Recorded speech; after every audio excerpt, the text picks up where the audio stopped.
assessor. Aquela área de horas já vocês, tem gente saindo pela... Então, mas a área de vocês é muito bem serviço, tanto do ponto de vista do metrô quanto dos corredores de ônibus. Mas, lógico, perfeito. Eu não tenho o que falar. Eu só não concordo aqui no Brasil com isso, na Paulista, tem o metrô embaixo da terra e o ônibus em cima, no mesmo lugar. Você vai na Radial Leste, tem ônibus, metrô e trem, 6 quilômetros. Nós temos mania de apostar corrida. Entendeu? Você não nasceu. Elas estão apostando corrida de metrô, trem e ônibus. Corredor e ônibus. Alô, amigos, bem-vindos ao Gente que Fala. Estamos na Rádio Trianon, AM 740 São Paulo. Estamos na Rádio Universal, AM 810 Santos. Estamos no estúdio da Rádio Trianon, transmitindo pelo Instagram, @programa Gente que Fala, por nossa fanpage, facebook.com/programa Gente que Fala. Visite o nosso blog, gentequefala.com.br, nossos telefones 3289-3580 e ainda 5052-5555. Estão conosco hoje o médico Dr. Milton Flávio. Prazer tê-lo aqui, Dr. Milton Flávio. É um prazer, viu, voltar aqui ao teu programa e hoje como médico. Beleza? Porque cadê todas aquelas funções que eu sempre me atrapalhava para anunciar? Agora eu estou descansando, estou em período sabático. Secretário, subsecretário, secretário adjunto, secretário-chefe, cada hora que vinha. Mas agora sou médico, descansando um pouco. Desistiu da... Não sei se desistir. Ou desistiram de você? Não. Dessa vez eu pedi um respiro. Estava precisando, não estava me sentindo à vontade na função que vinha exercendo, não conseguia cumprir com aquilo que pretendia. Por incrível que pareça, embora o salário, e o Ranachiro sabe que seja ruim, eu achava que ganhava mais do que merecia para fazer aquilo que estava fazendo. Aí achei que era decente e honesto pedir a demissão e esperar uma oportunidade de fazer aquilo que eu sei fazer. Porque ainda tem, além do consultório aqui, o consultório em Botucatu, o consultório em Piriguí, faculdade em Botucatu. Agora vamos descansar um pouco, cuidar da família e curtir os netos, né? Que é uma coisa muito boa que Deus deu para a gente. Também está conosco o sociólogo Getúlio Ranachiro. Prazer tê-lo, doutor. Prazer é todo meu, sobretudo, estar na presença dos amigos que a gente não via há muito tempo. Também conosco o publicitário Cláudio Ricciocco. Prazer tê-lo aqui, Cláudio. Prazerzaço. É bom estar com vocês aí, tentar ajudar de uma maneira. O que é RIT, Assessoria de Carreiras? Eu trabalho com apoio à recolocação de executivos. Eu dou suporte. 3, 4. Olha aqui, deve ter trabalho lotado aqui. Eu já vou mandar uns panfletos aqui na mesa. Também conosco o Raul Japé. Prazer. É sempre uma honra, uma alegria estar aqui nos microfones da Trianon, Universal de Santos e toda essa rede que está junto conosco. Um grande abraço a vocês, a Copé, aos nossos queridos convidados aqui da mesa, a Zenilda, ao Fausto Camunha e toda essa equipe maravilhosa. É sempre uma alegria estar com vocês. O Jaime, você tem o DNA da Rádio Trianon. É verdade, tenho mesmo. E se estão bem aqui, vai à minha casa, viu? Tantos anos, mais de 20 anos aqui. Olha, o presidente Bolsonaro realiza hoje uma reunião ministerial, né? Mas depois da demissão de Gustavo Bibiano, já tem gente lá preenchendo a vaga do Bibiano, né? O anúncio do general Floriano Peixoto como substituto. O que é mais importante neste momento? Essa reunião ministerial com um novo membro ou a demissão do Bibiano? Foro íntimo. Você já ouviu isso daí na política? Decisão de foro íntimo. Getúlio Ranachiro, já viu alguma coisa? De demissão, sim. Né? Você é mais, pede a demissão. Ranachiro é mais antigo na política que todos nós aqui. Somos todos contemporâneos, mas... Eu conheço o Bibiano, conheço pouco do seu trabalho, da sua função, mas eu confesso para você que a sua demissão aconteceu de maneira inusitada, nem inédita, mas incomum, né? Porque vem depois de um debate, de uma discussão, de um trepeiro entre o ministro, que foi uma pessoa relevante na eleição do Bolsonaro, e um dos filhos, né? Aliás, o que não falta para o Bolsonaro é filho criando problema, né? não sabemos se é verdade que eles estão efetivamente. Bom, o Flávio Bolsonaro está mais complicado naquela questão toda ali, mas, segundo dizem, o Carlos Bolsonaro antecipou-se a uma armadilha preparada para envolver o Bolsonaro na questão do provável desvio de R$ 400 mil que o Bibiano teria feito nas vésperas da eleição, né? Segundo eu falo, isso apenas são suposições, e que teriam envolvido o presidente, porque dava a impressão que foi o presidente que autorizou o Getúlio pegar esses fundos partidários e dar para uma candidata laranja, ou que tinha pouquíssima chance de conseguir votos. Enfim, tem uma estratégia por trás disso. É o tal negócio, é o fogo amigo complicando. Pelo menos é o que dizem aí, circula-se pela imprensa. Então, mas a minha dúvida, a minha contradição, né, é que, seja qual for o motivo, né, quem tem que tomar essa atitude é o presidente.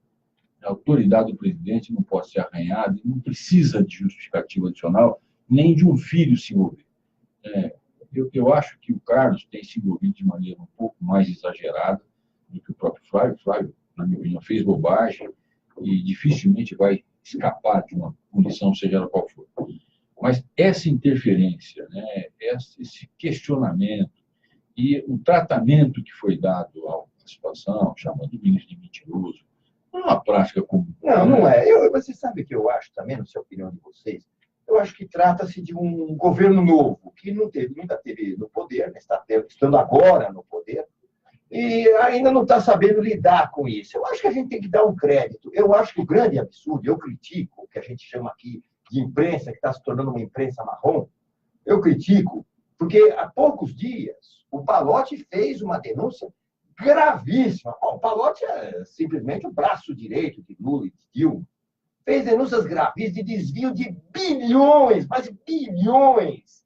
E a imprensa não deu nenhuma atenção a isso. Ninguém falou nada. Isso aqui era para notícia dia e noite e falar nada. É como se não tivesse acontecido essa denúncia do Palocci.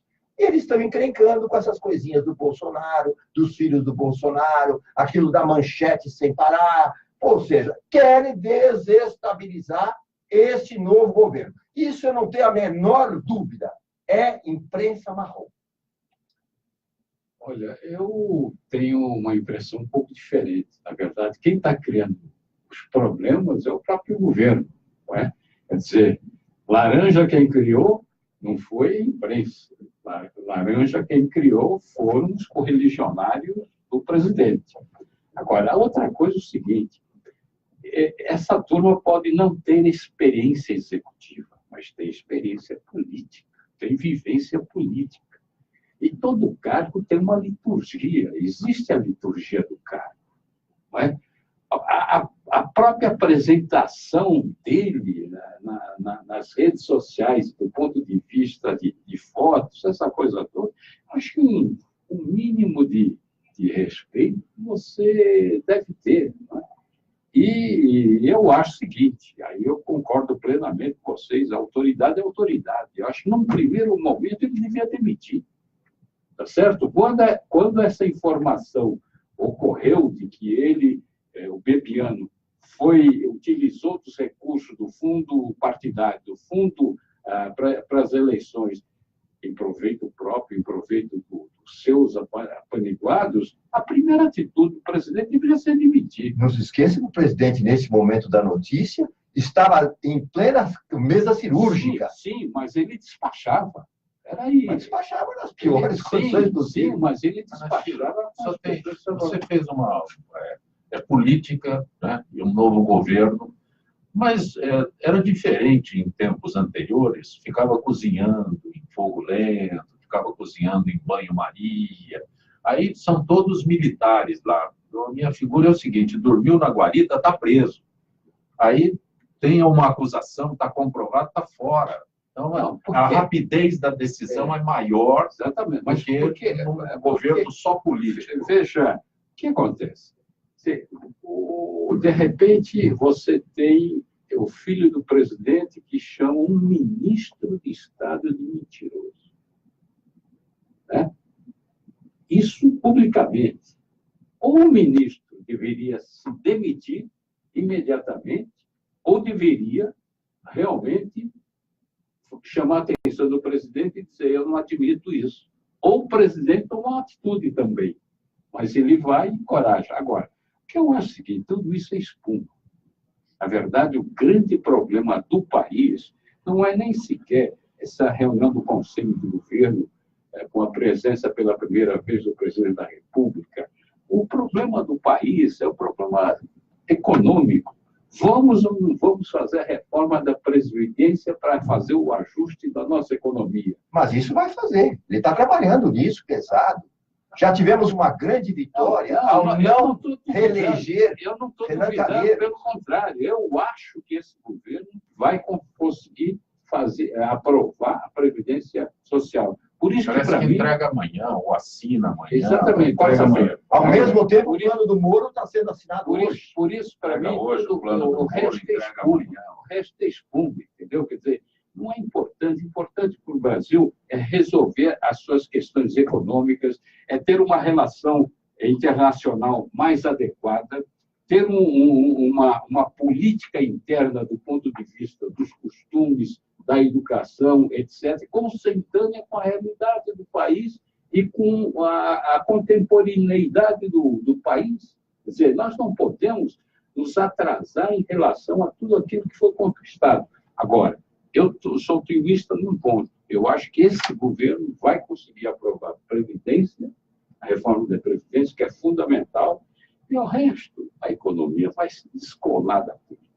Aí você pode ter Renan da vida, você pode ter Carlos Bolsonaro da vida, brincando, xingando o ministro, etc., que isso não vai afetar. Concordo. Entendeu? Concordo Isso vai plenamente. ser- Aliás, já foi assim no isso- governo Temer. Isso vai ser a espuma que vai levar o país para outro lugar. Por favor. Eu sou matinê nesse assunto, eu não vou discutir com os casca-grossas, não. Não, mas a opinião é muito Acompanho- importante. acompanho o relator. Cidadão. Isso foi antes da TV, né? Eu só queria... Justiça. Eu só Eu acompanhava o voto do relator agora. eu só queria... Só uma coisa. Um dia o ministro lá falou 1h20 para dizer que não decidiu nada. Nada. Mas ficou na TV 1h20. Não, o que eu queria só ponderar, né, eu acho que concordo que, na verdade, o grande problema que nós temos enfrentando hoje é o problema econômico. Eu vou aqui dar um testemunho, né, que eu acho que é merecido. Independente dos problemas que ele tem e que ele vai enfrentar, eu acho que o Michel Temer cumpriu com a sua função, né, fez um governo de transição muito acima daquilo que a gente esperava, muito E acima só daquilo não que esperava. aprovou a reforma da Previdência por causa do JBS. É verdade. Se não tivesse tido aquele incidente, ele teria feito isso. Eu faço um reconhecimento, porque não sou PMDBista, nunca fui PMDBista, não tenho com o Michel Temer nenhuma relação, mas eu acho que, independentemente dos seus problemas pessoais, não vai demorar muito, as pessoas vão reconhecer que ele fez aquilo que precisava ser feito. Mais ou menos você está falando o que realmente o Getúlio colocou muito bem, que uma coisa vai descolar da outra. Vai descolar, Quer né? dizer, as briguinhas, as picuinhas, que são Agora, concedentes à política, Mas vão se descolar agora, como descolar no governo. em relação ao seu questionamento em relação à imprensa, a imprensa ela tem esse papel e não vai mudar, né? Em todos os governos, ela, de fato, faz esse trabalho, que é o que vem de jornal, que dá audiência para os programas de televisão, programas de rádio. Mas você não concorda que está tendo uma perseguição de certas redes, certas mas redes. Não são todas. deixa eu explicar, né, qual é o meu ponto de vista. Né? Por que a questão do Palocci não tem repercutido? Porque o Lula já está preso. Não, mas espera aí. Não, deixa eu completar. Desculpe, mas nós temos o caso da Dilma, que é gravíssimo. Mas é que a questão do Lula já virou Não, carne de não, vaca. não.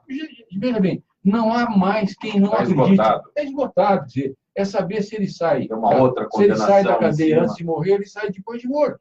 Porque, na verdade, as suas condenações se sucederão.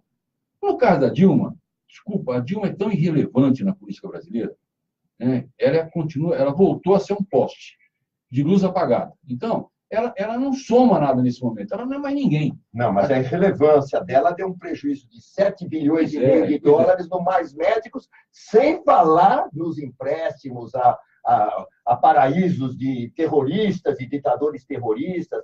São bilhões que ela deu de prejuízo. Quanta gente está desempregada, e esse nosso amigo aqui, que trabalha com uma empresa, que coloca, ele tem hoje, tantas pessoas procurando a empresa dele, por causa, sim, do governo, a dona Dilma, que desgraçou milhares de empresas, milhares de pessoas. Não é para ficar barato, não. Ela não representa nada, não. Ela tinha que estar presa. Essa é uma outra questão que eu acredito que isso vai acontecer. Agora, por que eu estou discutindo isso? Porque tivesse o Bolsonaro... Só um detalhe com relação ao Palocci, né? Houve tanto ensaio de denúncia dele, de delação, de não sei o quê. Não teve nenhuma novidade, gente. Exatamente. Novidade. Tudo que ele falou agora, ele já tinha dito. Ele já anunciou, ele colocou no papel, e o que é mais importante, neste momento, a justiça aceita como delação, aceita como eventualmente prova. Pelo fato do Raul ter dito que não teve repercussão. Não, é porque ele já falou tanto, e na verdade... É muito mais do que a verbinha de gabinete, dos 100 mil do Queiroz aqui, é muito. Mas a verdade é o seguinte, que ele está sendo processado, está sendo julgado, tanto o Lula já foi condenado inclusive em 2 instâncias, e Palocci está sendo julgado também, já foi condenado numa primeira instância, provavelmente vai ser condenado em outra. Ou seja, eu acho que a justiça está funcionando, apesar da sua lentidão. Né? Apesar do Supremo estar soltando um monte de gente. Provavelmente o que a população gostaria é que esses julgamentos fossem mais ágeis, não é? E o processo não demorasse tanto. E eu acho, viu, Renato, só para complementar, então eu acho, só para terminar o meu pensamento, o vice do Bolsonaro é um general. Então, para a imprensa, para esta imprensa que diz que é ligada à esquerda e tal, trocar 6 por 12, na verdade. Porque eu não tenho nenhuma dúvida que o general Mourão, se tivesse que levar o nosso governo para um lado mais radical, mais à direita, tem muito mais condição e competência do que o Bolsonaro para fazer. Ele tem mais respeito, ele tem mais acesso ao Exército e tem uma história menos complicada. Agora, por outro lado, me desculpe, né? Essa coisa não tem dose. Né? O menino do Bolsonaro, o tal do Flávio lá, né? Se errou, não importa. Erraram muito mais. Tem gente que errou mais, tem gente que errou menos, mas errou. E se errou, na minha opinião, sendo filho do presidente ou não, tem que pagar. Claro. Tem que pagar. Isso eu concordo plenamente, não tenho a menor dúvida. Eu, se fosse comigo, eu cortaria na carne. Mas tem que aguardar, claro, vamos aguardar. Tem que comprovar, tem que investigar. Claro, não tem nenhuma dúvida. Agora, eu acho que nós não podemos ter bandido de estimação. Isso de maneira alguma. Como foi o que todo mundo critica no PT, justamente porque eles defendem até a morte verdadeiros bandidos, dizendo que não aconteceu nada, que é inocente, que não fez nada demais, que está tudo normal. Eles compartilharam, Jafé. Na verdade, eles são cúmplices, todos eles. É muito difícil você encontrar no PT um deputado, um parlamentar que não se beneficiou desse dinheiro que eles desviaram. Eles foram eleitos em cima de campanhas multimilionárias pagas por isso. Então, eles sabem que, de uma certa maneira, embora também tenha havido enriquecimento individual e pessoal de algumas pessoas, o grosso do dinheiro foi gasto para fazê-los políticos e para dar a eles o poder que eles têm. O que eu acho, tenho reclamado, é que eu acho que o que a dona Dilma fez no seu governo, o caso dos mais médicos foi comprovado, todas as vagas foram preenchidas por médicos brasileiros, e ela dizia que os médicos brasileiros não queriam ir para os lugares longínquos, e pelo contrário, aí só botou cubano, dando uma verdadeira fortuna para Cuba. Eu acho que isso não pode ficar impune. Meu Deus do céu, são bilhões, nós estamos falando de miséria aqui, bilhões e bilhões que deram essa desgraça ao povo brasileiro, de mais de 300 mil empresas fechadas. A Lava Jato prendeu Paulo Preto, ex-diretor da Dersa. De novo, né? Anunciado como operador do PSDB e suspeito de operar propinas da Odebrecht. Né? Ad infinitum essa fase. E cumpre mandados de busca e apreensão em endereços ligados ao ex-senador Aloysio Nunes, que é presidente da estatal Invest SP, e a Procuradoria acusa Paulo Preto. Todo mundo ficou assustado com o bunker do Gedel, né? Dizem que o banco do Paulo Preto é o dobro do que foi localizado lá com o Gedel. Ele tinha 50 e tantos milhões, O dobro bate nos, Pelo amor de Deus, essa nos 100 milhões. Não Tinha sei onde? que banco, Onde? então. Falam do bunker, eu não sei. Ele é acusado de movimentar 130 milhões, né, de reais em contas no exterior, mas falam de um bunker que eu não estava procurando antes de entrar no ar aqui. não achei. Até para criar um bunker desse, o cara Sim. tem que ser bastante. Só se for túnel do metrô. É muito dinheiro. Se for em nota de 5, então. Não, tá na internet, antes de entrar, eu estava procurando. Eu também tentei, porque eu vi esse comentário, um jornalista, nosso amigo, me falou sobre isso. Eu fui procurar para entender, porque tinha certeza que você ia colocar essa questão. E eu queria ter uma opinião um pouco mais consolidada sobre isso. Infelizmente, com você, eu também não achei. E Está bem escondido. Algum túnel bem. Essa questão seguramente vai render muita notícia, vai render muitos frutos, e espero eu que, se tiver de fato comprovação, que aqueles envolvidos sejam efetivamente punidos. Eu só acho aí, viu, Zancopé, que é uma questão que eu acho que é um pouco diferente. Me permitam aqui usar a minha armadura de tucano. É diferente, né? Eu diria que, se é verdade que o Paulo Preto fez o que fez, ele fez com um pedaço, para algumas pessoas do PSDB. Ele não fez pro partido. Ele nunca foi representante do partido, nem sei, acho que sequer foi militante do partido, nunca teve nenhum poder, nenhum cargo na estrutura do partido.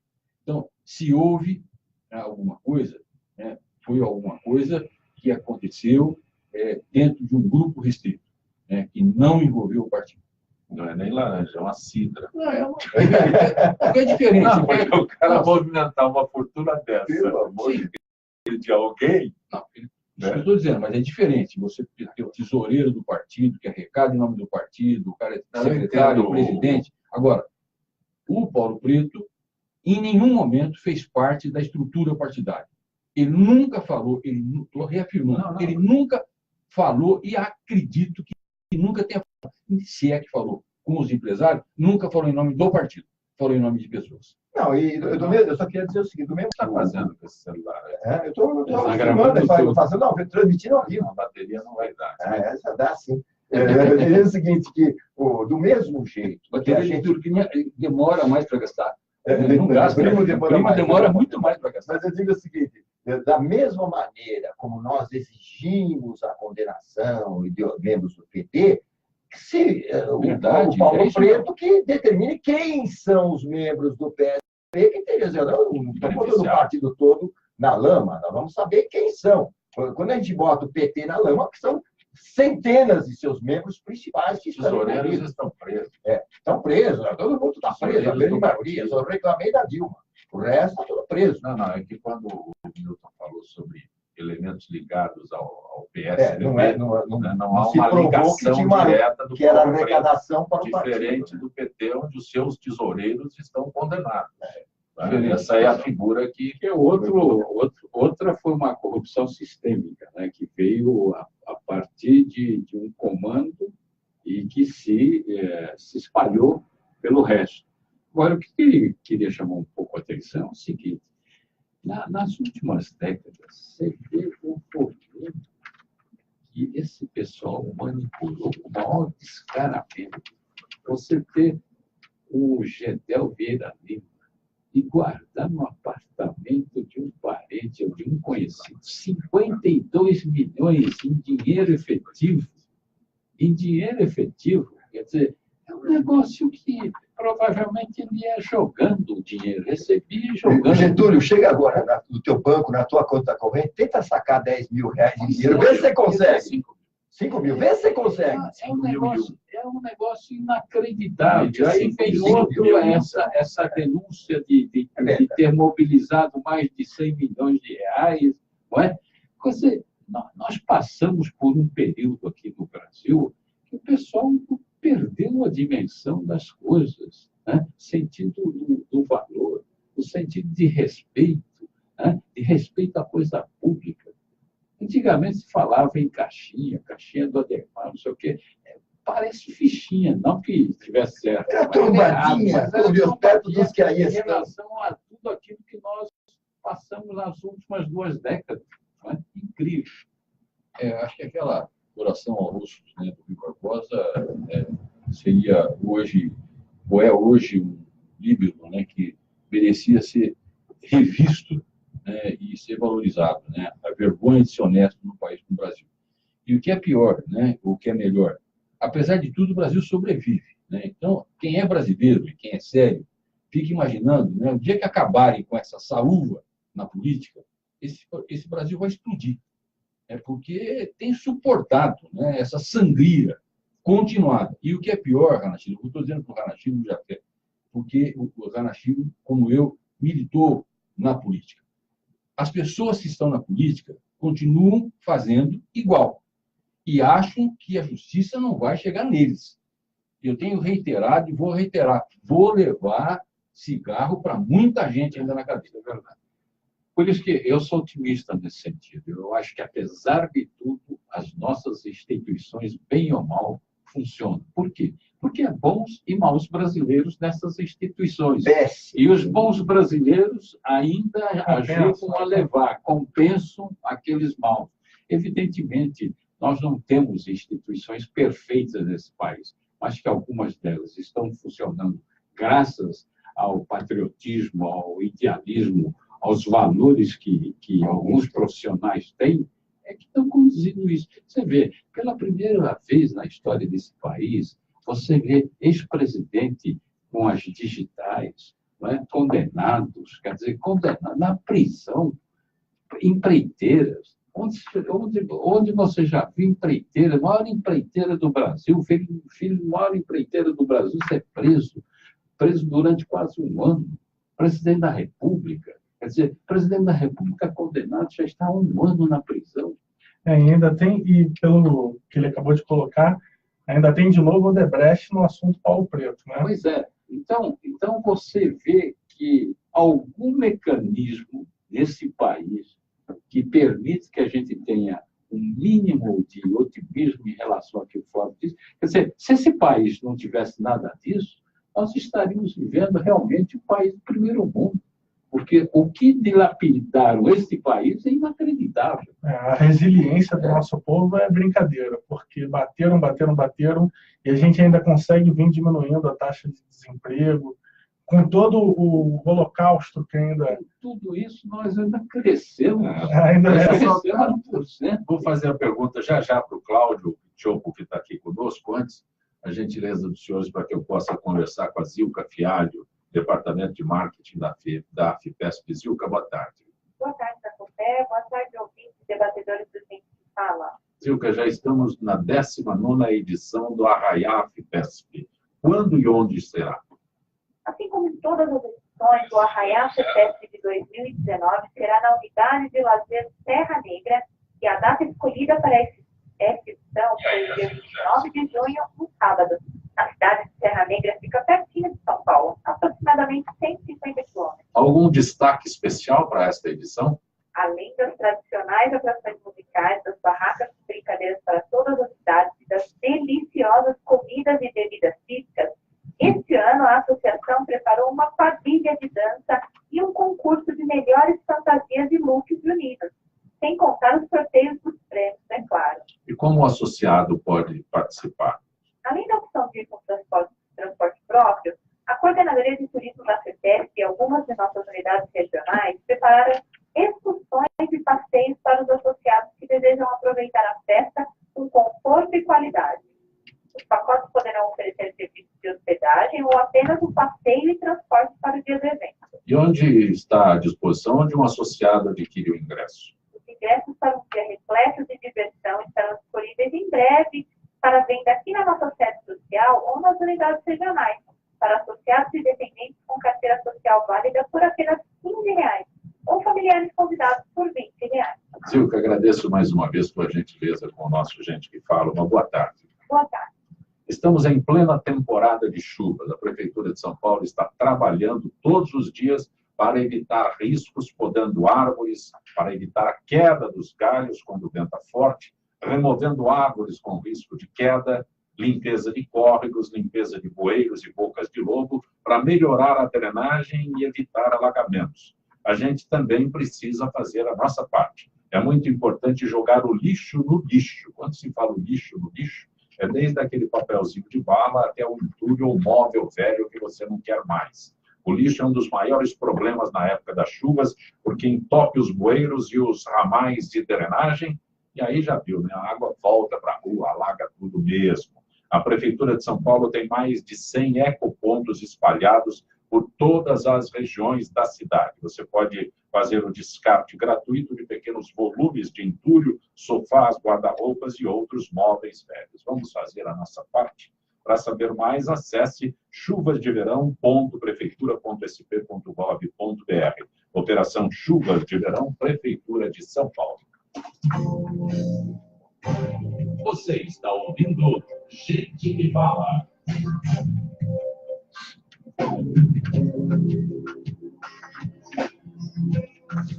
Acompanhe aqui na Rádio Trianon Educação em Diabetes.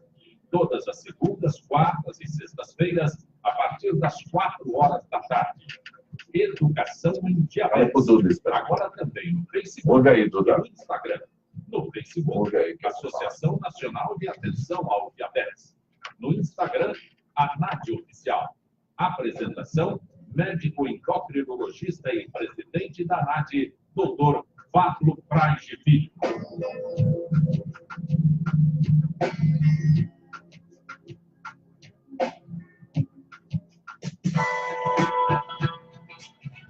Recado para você que está nos acompanhando agora, recado muito importante. A dengue é uma doença perigosa que pode até matar. Faça a sua parte para acabar com focos do mosquito. Deixe a caixa d'água sempre fechada. Guarde garrafas e recipientes de cabeça para baixo. Coloque areia nos pratos de suas plantas. Tire a água e guarde os pneus em lugares fechados. Mantenha calhas e encanamentos secos. Proteja sua família e ajude a combater o mosquito. É o governo de São Paulo e você, juntos para acabar com a dengue. Você está ouvindo Gente que Fala.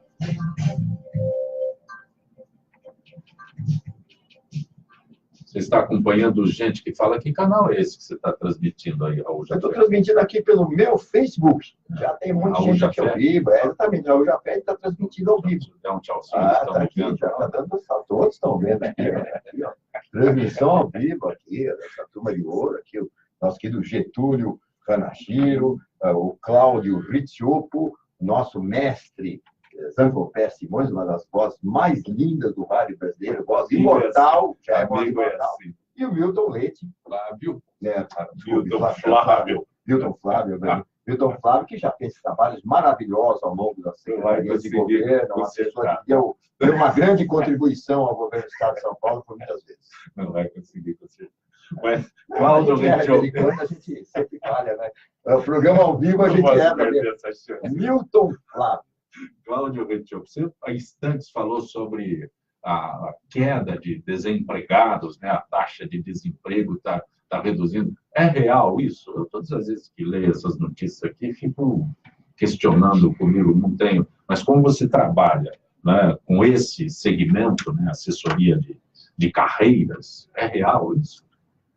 Vem caindo. Ainda a gente passa por um momento muito difícil. Não dá para falar que as coisas melhoraram, porque a palavra melhorar não fica assemelhada ao momento que a gente está vivendo. Mas, se for olhar o que a gente já passou, acho que andamos uma gotinha para frente.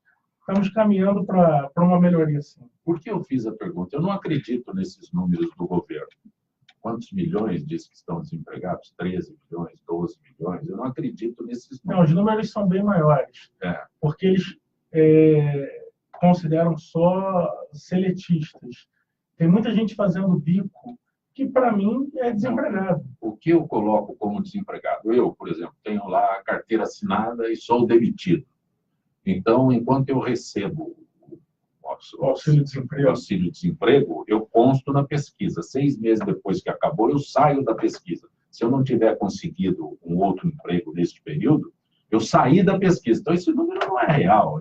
Eu vou ter que fazer um bico aí para vender sorvete na Paulista. Consideram os dados do CAGED, os dados oficiais. Mas Tem algum profissional hoje em dia, com essas alterações todas que se possam ter sido feitas, tal, que este é o segmento que se procura? Milton Flávio, Ana Giro são executivos de Sim, hoje por exemplo... top de linha, como diz você, casca grossa. Casca grossa, isso é casca grossa. Tem áreas hoje que o mercado ainda, com todo o cenário ruim que a gente passa, ainda tem um volume de vagas muito grande. Por exemplo, se o meu filho me perguntar agora, papai, faço o quê? Eu vou orientá-lo a trabalhar com TI, aprender programação, desenvolvimento de sistemas. Hoje, o profissional que é programador, que é desenvolvedor, ele tem uma empregabilidade enorme. A área comercial também ainda tem um bom volume de oportunidades de emprego no mercado. Eu li ontem, nesse fim de semana,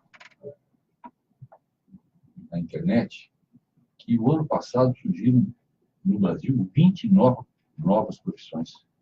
20 novas profissões em um ano, né?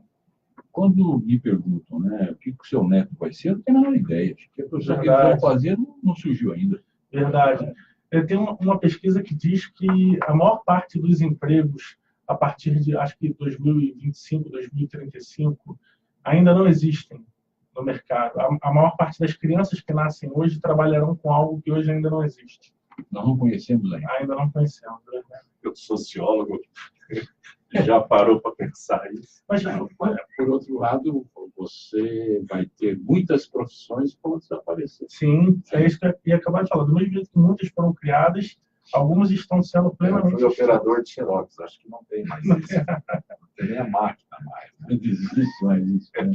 Não, inclusive, mesmo porque o soldador, né, a profissão, por exemplo, soldador ainda existe, é uma profissão jamais mais. O torneiro mecânico, até eu fiz curso de torneiro mecânico, não existe mais. Hoje ele é um programador de informática. Né? Quer dizer, Não existe um que está preso. Né? Bom, mas esse nunca foi nem soldador, coisa nenhuma. Esse não sabia fazer nada. Milton Flávio, você, na meio ambiente, você trabalhou fui subsecretário de Energias Renováveis. Quando se diz que a Agência Nacional de Mineração determinou a eliminação de barragens do tipo, como é que é? Amontoamento, montante, como essa de Brumadinho, né? O que significa isso? Vai acabar, não vai acabar? Porque Congonhas está lá embaixo, todo mundo olhando assim, aquele negócio de uma expectativa, porque os técnicos falam, será a próxima. Então, não é exatamente a minha área. Pelo que eu tenho acompanhado, essas empresas, vamos dizer, né, elas já estão, a maior parte delas já estão desativadas. Brumadinho também estava desativada. Isso eu estou dizendo. Então, não é mais uma técnica que vem sendo utilizada. É reconhecidamente uma técnica que não é segura, é insuficiente e ela pode ser feita, a sua atividade, o seu trabalho de contenção pode ser feito de maneira mais inteligente. Né? Agora, como uma grande parte delas está desativada, o que você precisa fazer agora é trabalhar para esvaziá-las, né? Tirar esse material que continua lá. Alguns, inclusive, você olha em algumas imagens, você já vê vegetação crescendo sobre isso. No meu caso, pelo menos que não sou um especialista, me surpreendeu muito a maneira como houve o rompimento da barragem Brumadinho. Agora, é necessário. Né? Agora, isso não se fará em uma semana, em um mês. Esse é um processo um pouco mais demorado, mas que precisa ser feito. Infelizmente, isso já deveria ter sido feito há muito mais tempo. A responsabilidade não é exclusivamente das mineradoras. As mineradoras cumprem com protocolos, cumprem com regulamentos, cumprem com regras que são estabelecidas pelo governo. E o governo concede, facilita, né, e transige, em grande parte, porque grandes lobbies funcionam. Ainda recentemente, nós vimos aí deputados que interferiram para que algumas facilidades fossem mantidas e, em seguida, foram financiados de maneira bastante ampla pelas mineradoras. Agora, é lamentável, né, que você tenha situações como essa, mas, ao mesmo tempo, mais lamentável é você ver em Brumadinho uma usina, né, ou melhor, uma barragem, que sabidamente enfrentava problemas, e a cada dia que passa você vê que ocorreram discussões muito fortes entre as pessoas que foram atestar a sua estabilidade, muitos não queriam assinar, e a Vale mantinha lá um refeitório abaixo, né, na linha direta de risco. Né? Exatamente, porque Milton, não sei, eu sou engenheiro, mas essa questão de barragens, também uma coisa é barragem de água, outra coisa é de barragens, né, que mexe na mecânica dos fluidos, a coisa é muito mais complicada. Eu jamais aceitaria construir, como você falou, refeitório, você ter pousada, né, no caminho onde, numa possível catástrofe, pudesse acontecer. O que aconteceu? No Brasil, nós não temos, graças a Deus, terremotos, temos tremores, mas não tão significativos naquela região. Mas, se nós tivéssemos... Temos terremotos fabricados pelo homem. Ah, sim. Não, mas você já imaginou, se tivesse terremoto, você teria barragens como essa? Você não teria, você entendeu? Quer dizer, então, é difícil a gente... Eu jamais pensaria em construir alguma coisa que eu falar que vai ter uma duração de 100 anos, que vai ir durante 100 anos, sem deixar permitir, aí no caso, prefeituras locais, permitir que se construa coisas ali embaixo, no caminhamento de um possível desastre. É por isso, viu, Jafé, que eu, particularmente, vou tocar num ponto aqui chato, até, eu comemorei quando o Bolsonaro, em boa hora, voltou atrás naquela sua pretensão de colocar no mesmo órgão o IBAMA e a Secretaria do Meio Ambiente e a Secretaria da Agricultura. É muito difícil você ter... Porque as pessoas confundem. Estou dizendo aqui, por exemplo, eu fui subsecretário de Energia Renovável. A Secretaria de Energia ela foi englobada por uma grande secretaria na gestão Dória. As pessoas, quando pensam em Secretaria de Energia, olham, Cláudio, quando muito a luz elétrica, né, energia fotovoltaica, né, coisas renováveis, poste na rua. Imagino que seja isso. Esquece que na Secretaria de Energia você tem mineração. Mais do que mineração, você tem petróleo e gás. Quando você coloca tudo isso numa mesma secretaria, você vai enfrentar um problema gravíssimo, que são situações como essa. O demandante vai estar demandando dentro da mesma secretaria que o licenciador. Como é que vai ser isso? Como é que você vai fazer isso? Como é que é? Quem dá a licença é o mesmo que proíbe a licença. Ou trabalha um ao lado do outro. Né? Você vai ter...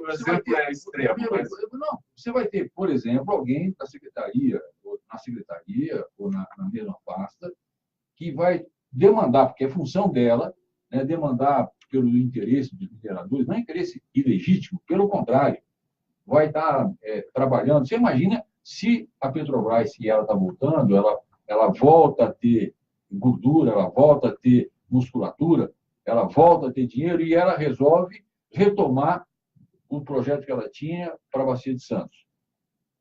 Eu acho o tamanho, a quantidade de demandas que eu acho também o seguinte, como a mineração é uma atividade econômica, é isso que levou um pouco a todo esse desastre.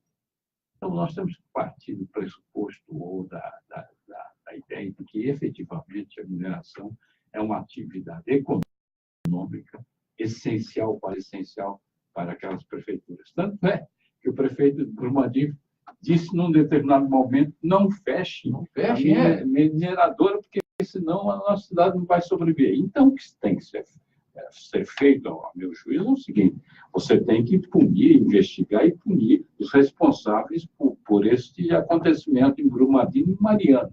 Agora, ao mesmo tempo, tem que sentar todo mundo, estabelecer um protocolo mais adequado, tanto do ponto de vista da produção, quer dizer, manter a produção ou reduzir a produção, mas ter como presente que é uma atividade econômica fundamental para o país. Mas, ao mesmo tempo, você tem que preservar o meio ambiente, preservar as pessoas e, sobretudo, ter segurança ambiental. Para isso, precisa de quê? precisa que o Estado se disponha a ordenar uma ação coletiva, tanto do ponto de vista dos mineradores, quanto do ponto de vista das instituições que tratam da segurança ambiental, da segurança pessoal, etc. Ou seja, se nós ficarmos um pelejando com o outro, um lutando contra o outro, uma instituição contra o outro, não vamos a lugar nenhum. Entendeu? Quer dizer, é muito fácil, inclusive, o pessoal dizer, fecha-se as mineradoras. Aí o prejuízo é maior para o outro Também lado. não dá para você dizer, vamos manter como está. Não, você tem que realmente estudar cada caso e ter uma norma, um protocolo, sobretudo atendendo à segurança ambiental e segurança Principalmente, eu acho que depois dos desastres, infelizmente aconteceram, culpados sejam apurados, mas aconteceu. Então, aconteceu como você falou, tem que sentar e falar, bom, o que está errado aqui? E a outros lugares, outras mineradoras, olha, não pode ter construção aqui embaixo, no caminhamento do possível desastre Porque ecológico. nós estamos sempre atuando depois. Isso. Pós-facto. Sempre, mas isso o Brasil sempre foi. Tem algumas perguntas que chegam aqui. O Adriano está mandando um abraço, primo. Obrigado, meu querido primo Adriano. Ô, Adriano, querido amigo. Cláudio Amanda da Moca pergunta se o trabalho à distância é uma tendência para todas as profissões. Ensino à distância, ela quer falar? Não, o trabalho à distância não só é uma grande tendência, como já está regulamentado na nova reforma trabalhista. Então, o governo já está à frente dos fatos aí e já vê isso como uma forte tendência e já regulamentou. Agora, deixa eu até perguntar para o Cláudio. Isso, Cláudio, só uma coisa. Eu trabalho em casa. Se, por exemplo, eu sou chamado, por exemplo, 10 horas da noite e me ligam para que não entenderam uma cláusula de um contrato que eu redigi e tal, e alguém me chama para tem que pagar a hora extra? Você tem que alugar um chip, botar no cérebro e... Não, mas eu digo, tem que pagar a hora extra? Essa é a minha pergunta. O correto é isso. Se na prática isso acontece ou não, é muito difícil, porque acaba meio que sendo compensado de outra forma. Até porque também na nova reforma trabalhista tem um lance da compensação de horas, de banco de horas, já melhor regulamentado do que anteriormente. Getúlio Hanashiro, Walter da Vila Prudente, pergunta sobre como solucionar problemas de pontes e viadutos de São Paulo, risco de queda. Olha, nós estamos em engenheiro. Secretário dos Transportes. Na verdade, é o seguinte, É da conservação. Eu diria que você tem que conservar. quer dizer, ou você faz manutenção periódica, constante, séria, ou nós vamos ter esses desastres sempre. Agora, são pontes com mais de 50 anos, algumas com quase 100 anos, entendeu? Quer dizer, que exigem manutenção periódica, não tem jeito. E quando fala sobre, essa ponte é do Estado, essa ponte é da Prefeitura... Aí que dá. Eu acho que a vontade federal... Vontade política. Quem é governante tem que ter vontade política, mesmo sendo de outra instância. Bom, não custa nada o prefeito, o governador ligar para o outro e dizer o seguinte, olha, a sua ponte está caindo. A ponte Vamos dos trabalhar. Remédios, há alguns anos, a ponte dos Remédios, quando um caminhão bateu embaixo, lá, a caçamba de um caminhão, ficou meses para ser recuperado. Por causa do trecho da marginal, até que definitivamente se passou para a prefeitura, mas, na verdade, um trecho era sempre a razão de briga, né, entre a prefeitura e o Estado. Você tinha sinalização, né? você tinha Você queria sinalização, colocar pedágio lá. você tinha a sinalização que era do município, e depois um trecho que era do Estado não tinha. Então, essas coisas têm que acabar, entendeu? Agora, o que eu aprendi nessa vida de executivo é o seguinte, se você não sentar com cada instância, por exemplo, justiça, é muito comum o pessoal conseguir obter liminar para isso ou para aquilo. Então, você tem que sentar com o judiciário e dizer o seguinte, olha, nós fizemos a licitação dessa maneira, cumprimos rigorosamente com todas as exigências legais. Agora, provavelmente vão entrar com liminar, porque certos interesses podem estar feridos. Então, nós queríamos uma ação, né, rápida do judiciário para não atrasar alguma coisa. Você pega o contrato, a licitação dos ônibus de São Paulo. Não pode ficar assim. Eu queria só colocar um outro dado, que me parece bastante importante e grave. Quando você fala de um viaduto que foi construído, né, há 70 anos, o viário era diferente do que nós temos hoje, né? Quem construiu levou em conta a mobilidade, o tráfego que existiria, o tamanho de caminhões. Aí tem mais ou menos essa idade. Então, você imagina. Imagina o peso dos atuais caminhões. Não. Imagina o peso dos atuais Qual caminhões. era o peso que os caminhões, máximo que os caminhões carregavam naquela época?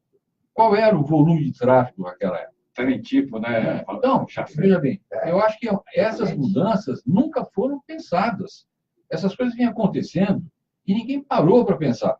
No viaduto, que é ali perto da Marginal Tietê, que teve um problema, eles foram analisar, né, tem uma camada de concreto ou de asfalto adicional de quase 30 centímetros. É um peso que foi adicionado ao viaduto, porque a cada reparo que Pode foi de feito... pneu, pode de asfalto, tudo não, foi se acumulando ali. Não, eles Não, foram eles vão fazendo. botando por cima. Vamos fazer um recap. Foram fazendo um recap, foram Em somando. cima do outro. Tem 30 centímetros de asfalto a mais do viaduto. Ó, esse viaduto não foi planejado.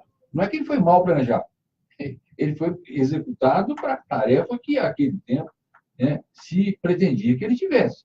Agora, as mudanças ocorreram e ninguém parou para pensar. Não, e depois vocês já repararam, não precisa ser ninguém. É só a gente andar por baixo desse viaduto, você para, dá uma parada do trânsito, qualquer um deles. Um monte de mendigos lá embaixo. O fogo, você vê aquelas marcas pretas de fogo, que eles botam fogo à noite. Sabe que o fogo diretamente do concreto, ele vai corroendo. É só uma breve passada no local de carro, você já vê os ferros, a ferragem aparecendo em determinados trechos. Tudo isso é um sinal de que vai acontecer uma falência em determinado momento. Pode levar 10 anos, 15 anos, mas vai acontecer. Mas a verdade, Sancopé, que também é um ponto crítico, que é o problema de recursos da prefeitura. Quer dizer, uma prefeitura que gasta 3 bi, ou quase 4 bi, subsidiar a tarifa de ônibus, começa a ficar complicado do ponto de vista de investimento, do ponto de vista de E manutenção. a questão da previdência, né? E aí vem outro aspecto que as prefeituras, não só de São Paulo, mas as prefeituras têm, que é a Previdência. Quer dizer, os encargos que as prefeituras têm do ponto de vista da Previdência Social, então, você somar subsídio mais Previdência, mais remuneração dos funcionários, né? Você chega ao limite do seu orçamento. Então, vai sobrar o quê para manutenção? Se você me permite, Getúlio, eu tive sábado no programa Hora da Verdade, pela Super Rádio, juntamente com o Mário Covas Neto, o vereador Mário Covas Neto. Ele me disse, nos falou na emissora, que o IPTU arrecadado pela cidade é todo comprometido com o funcionalismo. Com folha em geral, né? Acho que envolve de todos os lados. Totalmente, quer dizer, só sobra o ISS para arrecadação. E a gente já reclama que o IPTU está vindo aí uma barbaridade para a gente. Em alguns casos, 50%. Mas, Exatamente. Raul, Marcos de Pinheiros pergunta a sua opinião sobre a intenção do governo de rever o repasse de verbas para o Sistema S. Eu acho o seguinte, eu acompanho muito o Sistema S, porque faço parte do conselho do SESI-SENAI aqui de São Paulo. Eu acho o seguinte, que realmente existem coisas estranhas acontecendo em alguns sistemas S ao longo do Brasil. Em São Paulo, eu não vou aqui botar a mão no fogo por ninguém, mesmo porque eu também não sou membro do conselho, mas no sentido de você divulgar o trabalho do SESI-SENAI. Eu não tenho acesso à contabilidade, a nada. Mas aqui em São Paulo, eu tenho certeza que a administração é maravilhosa. Até eu aconselhei que levasse o Dr. Paulo Guedes para conhecer, por exemplo, o Senai do Ipiranga, que lá tem a maior escola formadora de técnicos de Harley Davidson fora dos Estados Unidos. Nós temos o Senai de São Caetano do Sul, que é a maior formadora, treinadora de robótica, técnicos de robótica da América do Sul. Então, o próprio Paulo Scarpa, que eu sou muito amigo, gosto muito do Paulo Scarpa, o que ele reformou e construiu de escolas, do SESI, do Senai, agora, em outros estados, me parece que nem tudo anda correto. Até me falaram até que prenderam hoje aí o presidente da CNI. Por isso que eu acho o seguinte, é indiscutível. Aqui em São Paulo, o Senai funciona maravilhosamente bem. Agora, eu acho que não custa nada ser um pouco mais transparente em relação aos repasses do Sistema S, tá certo? Da mesma forma, em relação aos demais sindicatos patronais e sindicatos de empregados. Ou seja, a coisa tem que ser transparente, porque, na verdade, é dinheiro público, tá certo? É o dinheiro de cada contribuinte que vai para uma determinada caixa. Então, nada contra o sistema, pelo contrário, eu acho... Não, é o que mais treina, é o que mais qualifica. Qualifica, tem uma alta qualificação, mas é importante que a população saiba como vem esse dinheiro e como está sendo utilizado. É por isso que eu acompanho as inaugurações das escolas do SESI e do SENAI, interior afora, é uma coisa de doido. Quem vai lá cai de costas, porque é primeiro mundo. E os meninos saem com uma formação extraordinária do SESI. As nossas equipes de robótica e mecatrônica são campeãs mundiais. Em São Paulo é assim, mas...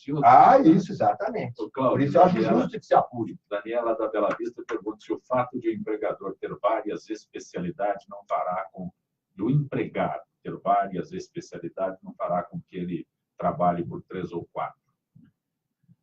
A gente tem que verificar que tipo de especialidade é essa, né? Porque, por exemplo... Raul é engenheiro, corretor de imóveis, construtor... Jornalista, radialista, editor de vídeo, fazem tudo. O que eu tenho que fazer, eu faço. Eu até digo o seguinte, se um dia, Deus não queira, eu ficasse sem condições financeiras, eu ia ser daqueles caras que ia lá na 25 de março, no Brasil. Atenção, freguesa! Olha aqui as meias, olha aqui, leva uma dúzia, ganha 3 pares de graça. Eu ia, pô. Eu acho que quando você não tem dinheiro, você vai lá e trabalha. Faz qualquer coisa, chega de frescura. Não, tem gente que, por exemplo, é graduado em Direito, pós-graduado em Engenharia de Segurança do Trabalho, com MBA em Controladoria em Finanças. Aí, esse volume de formação toda, na verdade, ele tem muita formação, mas ele não é nada especificamente. Ele é muita coisa, mas não é nada. Não é especialista em nada.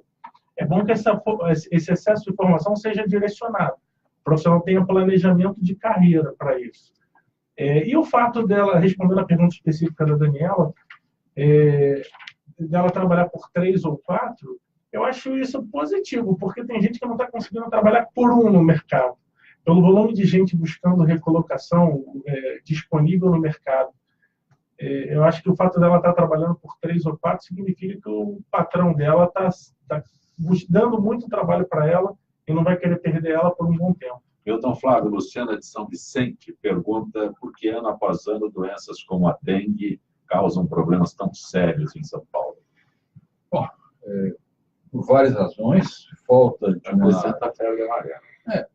Falta aí condições, eventualmente orçamentárias para que se faça o que tem que ser feito, falta planejamento, falta competência administrativa e falta educação, que me parece talvez seja a questão mais grave. Tudo isso seguramente seria evitável, ou pelo menos reduzido em muito, se a população não fizesse o que faz todo dia, o seu lixo, o seu resíduo sólido. Jogar pneu dentro do rio, sofá. Uma vergonha. Estão agora falando para vacinar contra a febre amarela.